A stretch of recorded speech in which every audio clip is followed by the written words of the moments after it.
ನೋಡ್ರಿ ನಮ್ಮ ಉತ್ತರ ಕರ್ನಾಟಕ ಸೈಡ್ ಮಾಡುವಂಥ ಜುಣಕದ ವಡೆನ ಯಾವ ಥರ ಮಾಡೋದು ಅಂತ ತೋರಿಸ್ತಾ ಇದ್ದೀನಿ. ಬನ್ನಿ ಮತ್ತೆ ನೋಡ್ಕೊಂಬಂದ್ಬಿಡೋಣ. ನಿಮಗೆ ಜುಣಕ ಮಾಡೋದು ತೋರಿಸಿದೆ, ಬಟ್ ವಡೆ ಮಾಡೋದು ತೋರಿಸಿಲ್ಲ, ಅದಕ್ಕೆ ತೋರಿಸ್ತಾ ಇದ್ದೀನಿ. ಹಾಯ್ ಎಲ್ಲರಿಗೂ ನಮಸ್ಕಾರ. ಹೆಂಗದಿರಿ? ಚಲೋ ಅದಿರೇನ್ರಿ? ನಾನು ಚಲೋ ಅದನ್ರಿ. ಬನ್ನಿ ಫ್ರೆಂಡ್ಸ್, ಇವತ್ತಿನ ವಿಡಿಯೋ ಏನು ಅಂತ ನಿಮಗೆ ಹೇಳಿಬಿಟ್ಟಿದ್ದೀನಿ. ರೆಸಿಪಿ ಏನು ಅಂತಲೇ ಹೇಳಿದ್ದೀನಿ, ಜುಣಕದ ವಡೆ ಮಾಡುವ ವಿಧಾನ. ಬನ್ನಿ ಇದಕ್ಕೆ ಏನೇನು ಬೇಕು ಅಂತ ತೋರಿಸ್ತಾ ಇದ್ದೀನಿ ನೋಡಿ. ಇಲ್ಲಾನ ಸ್ವಲ್ಪ ಹಸೆ ಕಡಲೆ ಹಿಟ್ಟು ತೊಗೊಂಡಿದ್ದೀನಿ. ಹಸೆ ಕಡಲೆ ಹಿಟ್ಟು ಅಂದರೆ 1/4 kg ಆಗೋಷ್ಟು ತೊಗೊಂಡಿದ್ದೀನಿ.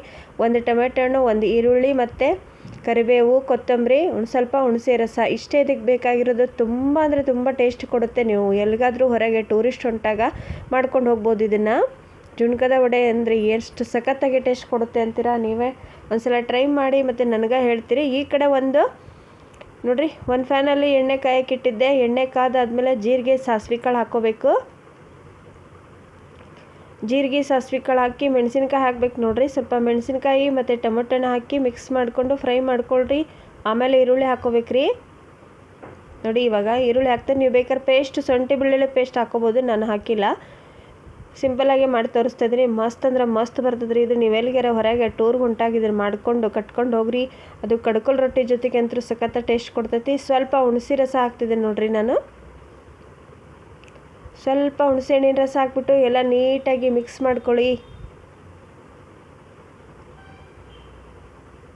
ಆಮೇಲೆ ಇದಕ್ಕೆ ಸ್ವಲ್ಪ ನೀರು ಹಾಕಿಬಿಟ್ಟು ಆಮೇಲೆ ಉಪ್ಪು, ಸ್ವಲ್ಪ ಬೆಲ್ಲ ಮತ್ತು ಅರಿಶಿನ ಪುಡಿ ಹಾಕ್ಬೇಕು ನೋಡ್ರಿ. ಉಪ್ಪು, ಬೆಲ್ಲ, ಅರಿಶಿನ ಪುಡಿ ಹಾಕಿಬಿಟ್ಟು ನೀಟಾಗಿ ಕಲಸಿ ನೀರ ಕುದಿಯೋಕೆ ಬಿಟ್ಬಿಡೋಣ. ಅಂದರೆ ಆಮೇಲೆ ಹಾಕ್ಕೊಳ್ಳೋದು ಇದಕ್ಕೆ. ಅಲ್ಲಿವರೆಗೂ ಏನು ಹಿಟ್ಟು ಹಾಕೋ ಆಗಿಲ್ಲ ನೋಡಿ. ಬೆಲ್ಲ ಹಾಕ್ತಿದ್ದೀನಿ, ಸ್ವಲ್ಪ ಉಪ್ಪು, ಸ್ವಲ್ಪ ಟರ್ಮರಿಕ್ ಪೌಡ್ರ್ ಅಂದರೆ ಅರಿಶಿನ ಪೌಡ್ರ್ ಅಂತವಲ್ಲ, ಅದನ್ನು ಹಾಕಬೇಕು. ಸಾಂಬಾರು ಪುಡಿ ಏನು ಹಾಕೋ ಅವಶ್ಯಕತೆ ಇಲ್ಲ ಇದಕ್ಕೆ. ತುಂಬ ಅಂದರೆ ತುಂಬ ಸಖತ್ತಾಗಿ ಬರ್ತೈತೆ ಫ್ರೆಂಡ್ಸ್ ಇದು. ನಾನು ನಿಮಗೆ ಜುಣಕ ಮಾಡೋದು ತೋರಿಸಿದ್ದೆ. ಅಂದರೆ ಇವಾಗ ಜುಣಕದ ವಡೆ ಮಾಡೋದು ಹೇಗೆ ಅಂತ ತೋರಿಸ್ತಾ ಇದ್ದೇನೆ ನೋಡಿ ಫ್ರೆಂಡ್ಸ್. ಇದಕ್ಕೆ ಕೊರದ ಹಿಟ್ಟಿನ ಪಲ್ಯನೂ ಅಂತ ಕರಿತೀವಿ ನಾವು, ಜುಣಕದ ವಡೆ ಅಂತಲೂ ಕರಿತೀವಿ ನೋಡಿ. ಕೊರದ ಹಿಟ್ಟಿನ ಪಲ್ಯ ಮಾಡಿಕೊಂಡು ನೀವು ಟೂರಿಗೆ ಹೋದ್ರಿ ಅಂದ್ರೆ ಸಖತ್ ಟೇಸ್ಟ್ ಕೊಡ್ತತ್ರಿ. ಕಡ್ಕೊಲ್ ರೊಟ್ಟಿ ಮಾತ್ರ ಸಖತ್ ಅಂದ್ರೆ ಸಖತ್ತಾಗೆ ಬರ್ತತ್ರಿ. ಇಲ್ಲಿ ನೋಡ್ರಿ, ನಾನು ಇನ್ನೊಂದು ಪಾತ್ರೆಯಲ್ಲಿ ಹಿಟ್ಟು ಹಾಕ್ಕೊಂಡು ಅದನ್ನು ನೀರು ಹಾಕಿ ಗಂಟು ಆಗಬಾರ್ದ್ರಿ. ಗಂಟು ಆಯ್ತು ಅಂದರೆ ಪಲ್ಯ ಮಾಡ್ಕೊಳ್ಳೋಕೆ ಚಲೋ ಆಗಂಗಿಲ್ಲ. ಹಾಗಾಗಿ ಗಂಟು ಹಾಕ್ದಂಗೆ ನೀವು ಕಲಿಸ್ಕೋಬೇಕು ನೋಡ್ರಿ. ಗಂಟು ಆಗಬಾರ್ದು ಅದು ಹಿಟ್ಟು ನೋಡ್ರಿ. ಈ ಥರ ನೀಟಾಗಿ ಮಿಕ್ಸ್ ಮಾಡ್ಕೋಬೇಕು ಎಲ್ಲ ಹಿಟ್ಟು ನೀರು ನೋಡಿ. ನೀರು ಕುದೀತಾ ಇದೆ ಅಲ್ವಾ, ಆವಾಗಲೇ ನಾನು ಕಲಸಿಟ್ಕೊಂಡಿದ್ದೆಲ್ಲ ನೋಡಿ. ಕಲಸಿಟ್ಕೊಂಡಿರೋ ಹಿಟ್ಟ ಇದಕ್ಕೆ ಹಾಕ್ಕೋಬೇಕು ಫ್ರೆಂಡ್ಸ್. ಒಂದು ಹೇಳ್ತೀನಿ, ನೀವು ಹಿಟ್ಟು ಹಾಕಿದ ಮೇಲೆ ಇದನ್ನು ಕೈ ಆಡ್ಕೊತಾನೆ ಇರಬೇಕು. ಯಾಕಂದ್ರೆ ಇದು ಗಂಟಾಯಿತು ಅಂದರೆ ಪಲ್ಯ ನಿಮಗೆ ಚೆನ್ನಾಗಿ ಬರೋದಿಲ್ಲ. ಹಾಗೆ ತಿನ್ಬೋದು. ನೀವು ಪೀಸ್ ಮಾಡಿ ಇಟ್ಕೊಂಡು ತಿಂದರೆ ಚೆನ್ನಾಗಿ ಬರುತ್ತೆ ಅಂತ ಹೇಳ್ತೀನಿ. ಅದಕ್ಕೆ ಈ ಥರ ನೀವು ಗಂಟು ಆಗಬಾರ್ದು ಅದು ಹಿಟ್ಟು. ಅದಕ್ಕೆ ಕಲಿಸ್ಕೊತಾನೆ ಇರಿ ಫ್ರೆಂಡ್ಸ್ ನೋಡಿ. ಒಂದು 10 ನಿಮಿಷನಾದರೂ ಈ ಥರ ಕಲಿಸ್ಕೊತಾ ಇರಿ ನೀವು. ಕಲಿಸ್ಕೊಂಡು ಬಿಟ್ವಿ ಅಂದರೆ ನಾವು ಅದು ಗಂಟಾಗ್ಬಿಡ್ತತಿ ಅಂತ ಹೇಳೋದಷ್ಟೇ ಫ್ರೆಂಡ್ಸ್. ಇವಾಗ ನೋಡಿ ನೀಟಾಗೆಲ್ಲ ಈ ಥರ ಕಲಿಸ್ಕೊಂಡು ಈ ಥರ ಗಟ್ಟಿ ಆಗ್ಬೇಕು ನೋಡಿ. ಅದು ಮೇಲ್ಗಡೆ ಏನು ತಳ ಬಿಟ್ಕೊತ ಬರುತ್ತಲ್ಲ, ಆವಾಗ ಇದು ಪಲ್ಯ ಬೆಂದಿದೆ ಅಂತ ಅರ್ಥ. ಆವಾಗ ನೀವು ಇನ್ನೊಂದು ಸ್ವಲ್ಪ ಬೇಕಾದರೆ ಎಣ್ಣೆ ಹಾಕ್ಕೋಬೋದು. ಈ ಪಲ್ಯಕ್ಕೆ ಸ್ವಲ್ಪ ಎಣ್ಣೆ ಜಾಸ್ತಿ ಆದರೂ ಪರವಾಗಿಲ್ಲ, ಯಾಕಂದರೆ ಟೇಸ್ಟು ಚೆನ್ನಾಗಿ ಕೊಡುತ್ತೆ ಇದು ಪಲ್ಯ ಮಾತ್ರ ನೋಡಿರಿ. ಇದು ಕೊರದ ಹಿಟ್ಟಿನ ಪಲ್ಯ ಮತ್ತು ಕೆಂಪನ ಚಟ್ನಿ, ಕಡ್ಲಿ ಚಟ್ನಿ, ಮೊಸರು, ಕಡ್ಕೊಲ್ ರೊಟ್ಟಿ ಇತ್ತು ಅಂದರೆ ನೋಡಿರಿ, ಅನ್ನ ಸಾಂಬಾರು ಊಟ ಮಾಡೋದೇ ಬೇಡ, ಅಷ್ಟು ಟೇಸ್ಟ್ ಕೊಡ್ತತ್ರಿ ಇದು ಪಲ್ಯ ಮಾತ್ರ. ಇಲ್ಲಿ ನೋಡಿರಿ, ಇನ್ನೊಂದು ನಾನು ಈ ಥರ ತಟ್ಟೆಗೆ ಸ್ವಲ್ಪ ಎಣ್ಣೆ ಹಚ್ಕೊಂಡಿದ್ದೆಲ್ಲ, ಎಣ್ಣೆ ಹಚ್ಕೊಂಡು ರೆಡಿ ಮಾಡ್ಕೊಂಡಿದ್ದೀನಿ. ಅದು ತೋರಿಸ್ತೀನಿ ನೋಡಿ ಫ್ರೆಂಡ್ಸ್ ನಿಮಗೆ, ನಾನು ಯಾವ ಥರ ಅದು ಬೆಂದಿದೆ ಅಂತ ನಿಮಗೆ ಗೊತ್ತಾಗಬೇಕು ಅನ್ನೋದಾದರೆ. ಇಲ್ಲಿ ಮೇಲ್ಗಡೆ ನಾವು ಇದನ್ನು ಒಂದು ಸ್ಪೂನಿಂದ ಎತ್ತಿರ್ತೇವಲ್ಲ, ಅದು ಮೇಲ್ಗಡೆ ಇದು ಆಗಬೇಕು, ಕೆಳಗೆ ಏನು ತಳ ಹಿಡಿಬಾರ್ದು. ಆವಾಗಲೇ ಬೆಂದಿದೆ ಅಂತ ತಿಳ್ಕೊಂಡು ಇವಾಗ ನೆಕ್ಸ್ಟ್ ನಾನು ಆ ಪ್ಲೇಟಿಗೆ ಅದನ್ನು ಸರ್ವ್ ಮಾಡಿಕೊಂಡು ಈ ಥರ ನೀಟಾಗಿ ಲೆವೆಲ್ ಮಾಡ್ಕೊತೀನಿ ನೋಡ್ರಿ. ಒಂದು 5 ನಿಮಿಷ ಫ್ರೆಂಡ್ಸ್. ಇದು ಆಲ್ರೆಡಿ ಗಟ್ಟಾಗಿಬಿಡ್ತೈತಿ. ಇದು ಮಾಡೋಕ್ಕೇನು ಬೇಜಾರು ಅನಿಸಲ್ಲ ಮತ್ತು ಬೇಗ ಆಗೋವಂಥ ಅಡುಗೆ ಇದು. ನೀವು ಹುಣಸೆ ಹಣ್ಣು ಹಾಕಿರ್ತೀರಲ್ಲ, ನೀವು ಹೊರಗೆ ಹೋದಾಗೆ 2 ದಿವಸ ಇಟ್ಕೋಬೋದು ಇದನ್ನು ನೋಡಿ. ಗಿಣ್ಣ ಮಾಡಿದಾಗ ನಾವು ಯಾವ ಥರ ಕೊರೆದಿರ್ತೇವಲ್ಲ, ಸೇಮ್ ಟು ಸೇಮ್ ಅದೇ ಆಗಿರುತ್ತೆ ಫ್ರೆಂಡ್ಸ್. ಮಕ್ಕಳು ಮಾತ್ರ ಇಷ್ಟಪಟ್ಟು ತಿಂತಾರೆ ಈ ಪಲ್ಯನ.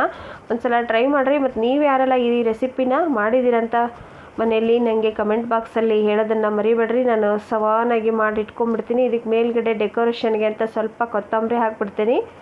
ಕೊತ್ತಂಬರಿ ಹಾಕಿ ಇದನ್ನು ಆರೋಕ್ಕೆ ಬಿಟ್ಬಿಡೋಣ. ಇದೇನು ಪ್ರಾಬ್ಲಮ್ ಆಗೋಲ್ಲ ಫ್ರೆಂಡ್ಸ್. ನೀವು ಅರ್ಧ ಗಂಟೆ ಆದಮೇಲೆ ಆದರೂ ಕೊರ್ಕೋಬೋದು ನೋಡಿ. ಇವಾಗ ಇದಕ್ಕೆ ಕೊತ್ತಂಬರಿ ಹಾಕಿ ನಾನು ಸೈಡಲ್ಲಿ ಇಟ್ಬಿಡ್ತೀನಿ. ಒಂದು 15 ನಿಮಿಷ 20 ನಿಮಿಷ ಹಾಗೆ ಆರೋಗಿ ಬಿಟ್ಬಿಡ್ತೀನಿ. ಆಮೇಲೆ ನಾನು ಕೊರೆದು ತೋರಿಸ್ತೀನಿ ನೋಡ್ರಿ ನಿಮಗೆ. ಸೇಮ್ ಗಿಣ್ಣ ಮಾಡಿದಾಗ ಯಾವ ಥರ ಕೊರಿತೇವಲ್ಲ ನಾವು ಅದೇ ಥರನೇ ಕೊರಿಬೇಕು ನೋಡಿ. ನೋಡಿದ್ರೇ ಬೇಗ ತಿನ್ನಬೇಕು ಅನಿಸುತ್ತೆ ಈ ಪಲ್ಯನ. ಅಷ್ಟು ಟೇಸ್ಟ್ ಕೊಡುತ್ತೆ ಫ್ರೆಂಡ್ಸ್. ಇದು ನೀವು ಎಷ್ಟು ತಿಂದರೂ ಬೇಜಾರಾಗಲ್ಲ ಈ ಪಲ್ಯ ಮಾತ್ರ. ಇಲ್ಲಿ ನೋಡಿ ನಾನು ತೋರಿಸ್ತಾ ಇದ್ದೆ ನಿಮಗೆ, ಕೊರ್ಕೊತಾ ಇದ್ದೆ. ನಿಮಗೆ ಯಾವ ಸಣ್ಣ ಸಣ್ಣ ಪೀಸ್ ಬೇಕಾದರೆ ಸಣ್ಣ ಪೀಸ್ ಮಾಡ್ಕೊಳ್ಳಿ, ದೊಡ್ಡ ಪೀಸ್ ಬೇಕಾದರೆ ದೊಡ್ಡ ಪೀಸ್ ಮಾಡ್ಕೊಳ್ಳಿ ನೋಡಿ. ಇವಾಗ ನಾನು ಇದನ್ನೆಲ್ಲ ಪೀಸ್ ಮಾಡಿ ಇಟ್ಕೊತಾ ಇದ್ದೆ ನೋಡಿ ಫ್ರೆಂಡ್ಸ್. ಒಂದು ಹೇಳ್ತೀನಿ, ಇವಾಗ ಉದ್ರುಗಾಳು ಪಲ್ಯ ಮಾಡ್ಕೊಂಡು ಹೋಗ್ತೀವಿ, ಆಮೇಲೆ ಕಾಳಿನ ಪಲ್ಯ ಎಲ್ಲ ಮಾಡ್ಕೊಂಡು ಹೋಗಿರ್ತೀವಿ. ಅದ್ರ ಜೊತೆ ಇದನ್ನು ಒಂದು ಮಾಡ್ಕೊಂಡು ಹೋದರೆ ಟೇಸ್ಟ್ ಕೊಡುತ್ತೆ ಅಂತ ಹೇಳ್ತೀನಿ. ಸಖತ್ತಾಗೆ ಟೇಸ್ಟ್ ಕೊಡುತ್ತೆ. ಬಟ್ ನೀವು ನಾನು ಹೇಳಿದ್ದು ಮೆಥಡಲ್ಲಿ ಪಲ್ಯ ಮಾಡಿದರೆ ಮಸ್ತ್ ಅಂದ್ರೆ ಮಸ್ತ್ ಬರ್ತೈತೆ ರೀ. ವಿಡಿಯೋ ಸ್ಕಿಪ್ ಮಾಡ್ದಂಗೆ ನೋಡಿರಿ ಫ್ರೆಂಡ್ಸ್. ಲೈಕ್ ಕೊಡೋದನ್ನು ಮರಿಬೇಡ್ರಿ. ಲೈಕ್ ಕೊಟ್ಟ ಮೇಲೆ ವಿಡಿಯೋ ನೋಡಿರಿ ಫ್ರೆಂಡ್ಸ್. ಮತ್ತು ಕಮೆಂಟ್ ಬಾಕ್ಸಲ್ಲಿ ಹೇಳ್ರಿ ವಿಡಿಯೋ ಹೆಂಗಿತ್ತು ನಿಮ್ಮ ಸಿಸ್ಟರ್ದು ಅಂತ. ಬನಶಂಕರಿ ತಾಯಿ ಎಲ್ಲರಿಗೂ ಒಳ್ಳೇದು ಮಾಡಲಿ. ಇವಾಗ ನೋಡಿರಿ ಪಲ್ಯನೂ ರೆಡಿ ಆಯ್ತಲ್ರಿ. ಸಖತ್ತಾಗಿರೋ ಹಿಟ್ಟಿನ ಪಲ್ಯ ನೋಡಿರಿ.